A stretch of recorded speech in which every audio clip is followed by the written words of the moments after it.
सरायपुर का काला कुआं। उसकी बद्दुआ थी जिसने मुझे प्यासा मारा। वो पानी को तरसेगा और बद्दुआ कभी झूठी नहीं गई। गांव वाले आज भी रात को पानी पीने से डरते हैं, क्योंकि कभी कभी घड़े में पानी नहीं, एक चेहरा तैरता मिलता है। बहुत साल पहले न नक्शा था न बिजली, सिर्फ खेत, बैल और कच्चे घरों वाला एक गांव था सरायपुर। गांव के किनारे था एक गहरा पत्थरों से घिरा कुआं। लोग उसे कहते थे काला कुआं, क्योंकि उसके अंदर झांको तो पानी नहीं, अंधेरा दिखता था। गांव में एक औरत रहती थी, धनवती। ना पति ना परिवार, एक टूटी सी झोपड़ी और जंगल से लाई हुई जड़ी बूटियां। वो बच्चों का बुखार उतार देती, सांप काटे का इलाज कर देती, औरतों का दर्द ठीक कर देती। पर गांव वाले कहते, अकेली औरत है, जरूर काला जादू जानती होगी।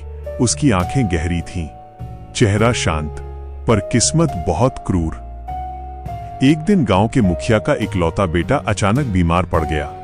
झटके आने लगे, डॉक्टर नहीं था, झाड़ फूंक वाला पंडित भी हार गया। आखिर में मजबूरी में धनवती को बुलाया गया। वो चुपचाप आई, बच्चे के सिर पर हाथ रखा, कुछ जड़ी बूटी पीस कर पिलाई, रात भर बैठी रही। सुबह बच्चा उठकर पानी मांगने लगा। गांव खुश, पर मुखिया की बीवी की आंखों में शुक्रिया नहीं, शक था। मुखिया की बीवी ने औरतों में आग लगा दी। पहले उसी ने जादू से बच्चा बीमार किया, फिर ठीक करके देवी बन रही है। डर और अंधविश्वास आग की तरह फैल गया।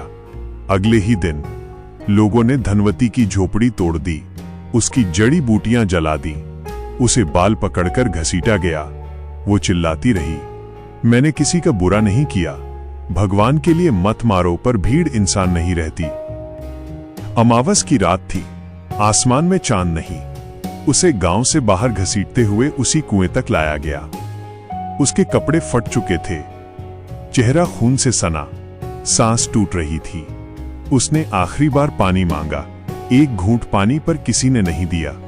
मुखिया चिल्लाया, डायन को जिंदा गाड़ दो अंधेरे में। उसे कुएं के किनारे खड़ा किया गया। वो कांपते हुए बोली, आज तुमने एक बेगुनाह को प्यासा मार दिया। याद रखना, इस गांव में कभी पानी सुकून से नहीं पियोगे। और उसे धक्का दे दिया गया। उसकी चीख कुएं में गूंजती रही। पानी, छपाक। उस रात के बाद कुएं का पानी काला हो गया। धीरे धीरे गांव में अजीब बातें होने लगी। जिन घरों ने उसे मारा था वहां मटके खुद ब खुद टूट जाते।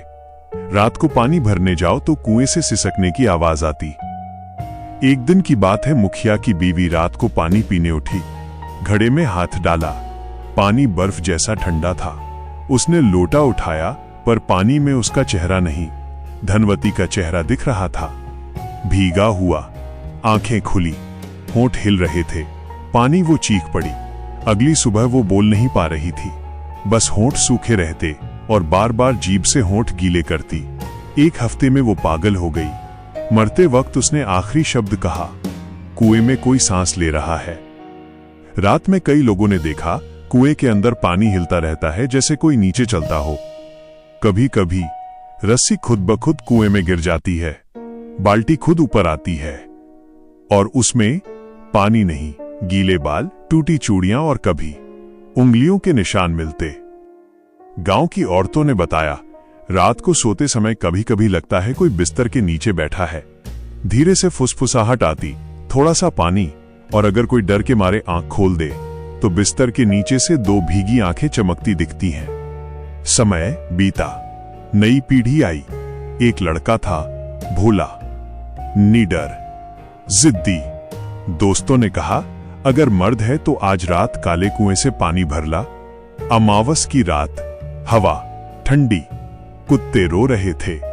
भोला हंसते हुए कुएं तक पहुंचा, बाल्टी डाली, पर जब खींची वो बहुत भारी थी। बाल्टी बाहर आई, उसमें पानी नहीं था। लंबे काले बाल बाहर लटक रहे थे। भोला के हाथ कांप गए। तभी कुएं से आवाज आई, पानी पिला दे। धीरे धीरे कुएं के अंदर से एक भीगा हुआ हाथ बाहर निकला। फिर चेहरा, आंखें गहरी, बाल चेहरे से चिपके, होंठ सूखे, फटे हुए। वो धनवती थी, पर अब इंसान नहीं। वो गुर्राई नहीं, चिल्लाई नहीं, बस बोली, प्यास लगी है। भोला की टांगें जाम। उसने लोटा गिरा दिया। पानी जमीन पर फैल गया। धनवती की आंखों से आंसू बहे, जो जमीन पर गिरते ही भाप बन गए। अचानक उसका हाथ भोला के टखने तक पहुंचा और वो बेहोश हो गया। भोला जिंदा मिला, पर उसके बाल सफेद, आंखें खाली। वो बस एक ही शब्द बोलता, पानी। आखिर एक बूढ़ा साधु आया। उसने कहा, तुम लोगों ने उसे डायन कहा, जबकि वो वैद्य थी। तुमने उसे मारा नहीं, प्यास से तड़पा कर मारा। जब तक तुम उसे सम्मान से याद नहीं करोगे, पानी तुम्हारे लिए डर बना रहेगा। पूरे गांव ने कुएं के पास दिया जलाया, घड़ा रखा। पहली बार कहा, धनवती मां, हमें माफ कर दो। उस रात के बाद कुएं का पानी साफ होने लगा। सरायपुर में आज भी एक नियम है, अगर कोई प्यासा दरवाजे पर आए तो पानी जरूर देना, क्योंकि अगर मना किया तो आधी रात खिड़की पर दस्तक होगी। ठक ठक ठक, और बाहर से भीगी आवाज आएगी, बस एक घूंट पानी।